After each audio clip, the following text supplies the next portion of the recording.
Hi, I'm MikeKSmith, and recently I've been working with Matt Stewart, who makes Music is Drifting, on a collaboration based on some of his Ableton sets and stems. We're going to be releasing an EP of tunes from that collaboration at the end of November 2021. Matt provided me with the stems where he had sketched out some ideas, and in this video I'm going to walk through the process of going from those original stems to the final track. Let's take a look at what Matt had given me in the first place. So Matt's provided me with 4 sounds here. Let's listen to the first of these, which is a nice eerie pad sound, quite otherworldly. Some nice overtones going on there. Some nice rich noises to exploit in other parts that I'll show you later. The next part is a low, rumbly sound.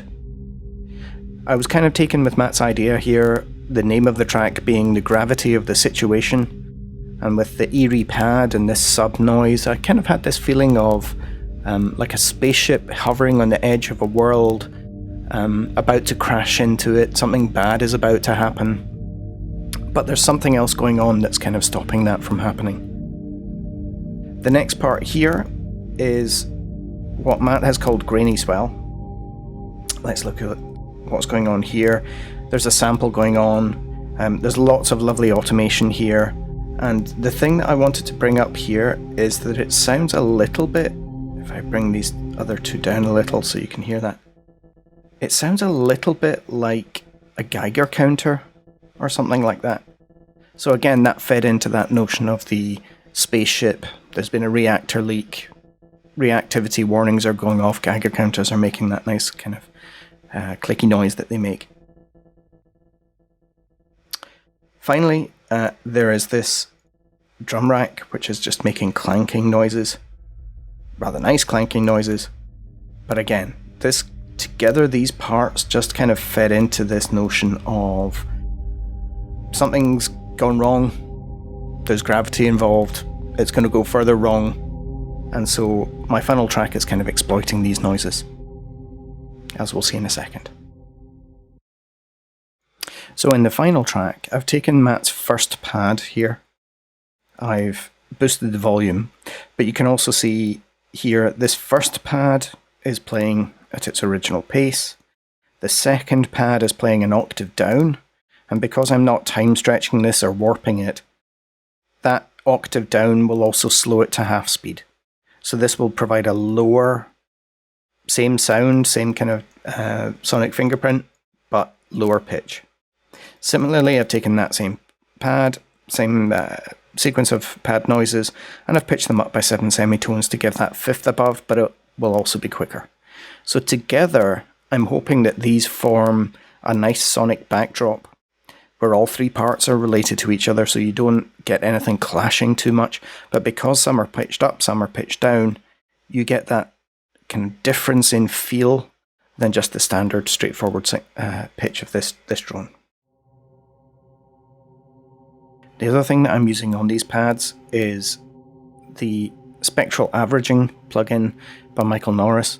This is an effect I like a lot when I'm creating drones because it just smooths out the sound.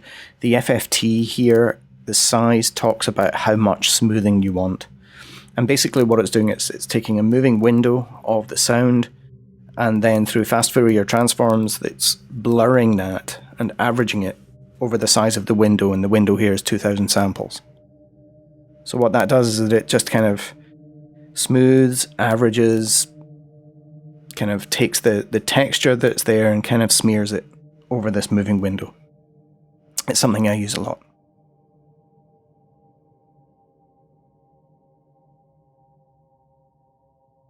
Together these pads just provide that fundamental building block on which I'm going to structure everything else. Okay, now let's take a look at the pads. I'm using 2 pads here, both from the Mood Reels pack, and they're dark textures. I'm using these 2 Arcosim ambience and ensemble pads, or textures. Let's hear what they sound like. They've got a really nice glassy start to the sound, and then a kind of rippling texture kind of pad sound that comes out from underneath that. The reason I like this sound is because of its attack, really. What was going through my brain was kind of a idea of Aurora.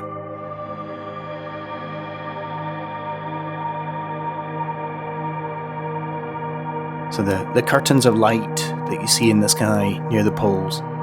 And the idea here, to go with the sci-fi theme, is that this broken spaceship is hovering, it's about to crash into the planet, it's about to get drawn into the atmosphere and be on a terminal gravity pull towards that planet.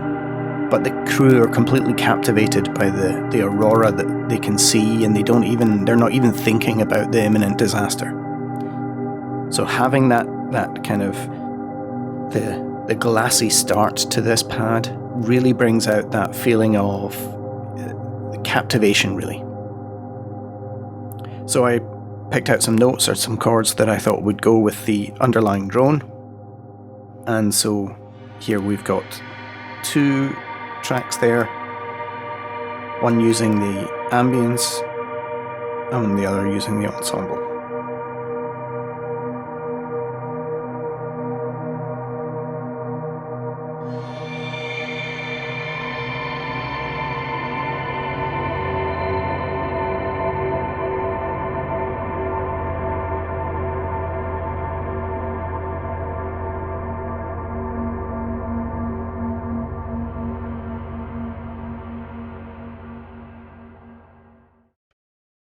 The bass track here is also from the Mood Reels pack. It's a bass patch called Watch the World, which is kind of appropriate given the context of the sci-fi idea here. I really like this bass patch. It has some grit and growl, coupled with an auto filter sweep on it. I'm getting a little bit of variety of sound as it goes through.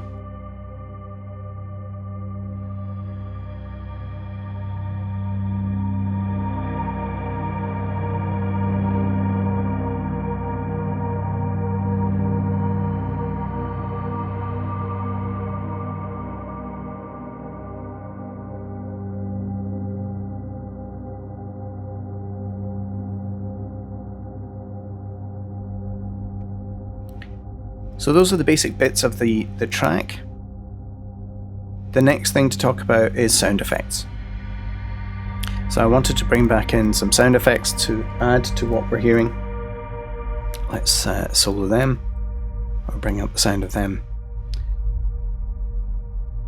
So the first of these is that low rumble that Matt had in the original stems. I like this because it's threatening. Something bad is happening here. It's just really unsettling and really nice. The second of these is, again, a pad or a sound from Matt's original set. This was the Geiger counter kind of sound that I wanted to bring out. And for me, this is saying that there's a problem with the reactor. Radioactivity everywhere. Again, the crew just aren't caring. I wanted to bring in some hum and buzz. And so what you're hearing here, this is Heinbach's Landfill Totems, and I'm just tweaking settings on that, which just provides that kind of strange, buzzy noise that just changes over time. Another sound I wanted was of something being broken. You know, electricity patches being something not happening as it should. Again, it's Landfill Totems here. I'm putting through a fuzz pedal, saturator, auto pan to kind of chop it randomly, beat repeat to chop it even more randomly, buffer shuffer to chop it even more randomly, and then a reverb. And then an LFO in the decay time. So basically, I'm just trying to create noises that happen sporadically. There's no pattern to them, but it just sounds like something's broken. The last track here is called Radio Wave Selector. It's a patch again from the Mood Reel pack in the dark textures. Each of these variations is giving a kind of sound of radio waves, tuning into different communications channels, that kind of thing. And I'm using the Max for Live plugin, Markov Variations, and what this does is that it randomly switches between those variations according to some probabilities here. But the nice thing is that instead of switching suddenly, it evolves from one variation to another. So you can see the macro settings here change slowly and steadily, rather than just flipping quickly. So together, all of these sounds make up that combination of brokenness, hums and buzzes, Geiger counters, growling bass, and all of that together. I'm just trying to evoke those sounds in a broken spaceship.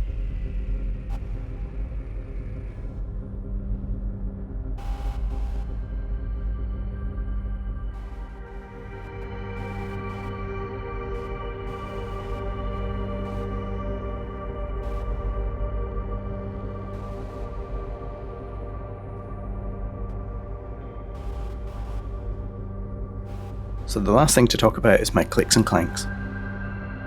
Here what I'm doing is I'm just trying to evoke the clicks. Matt had provided some clicks, clicky noises, and some clanky noises. So the idea here is to generate something that sounds a bit like a spaceship falling apart. Here I've got some random hits, and I'm pushing them through a big reverb. So there's reverb and delay, lots of autopan, LFOs to change the sound as it goes through so that it's not the same every time.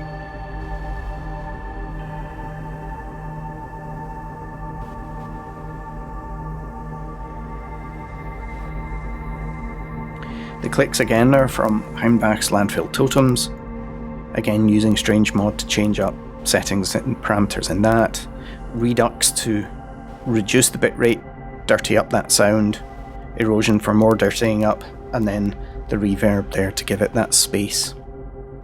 So these noises aren't really all the way through, they are intended just to provide the occasional click and clank. Okay, let's see how that sounds all together.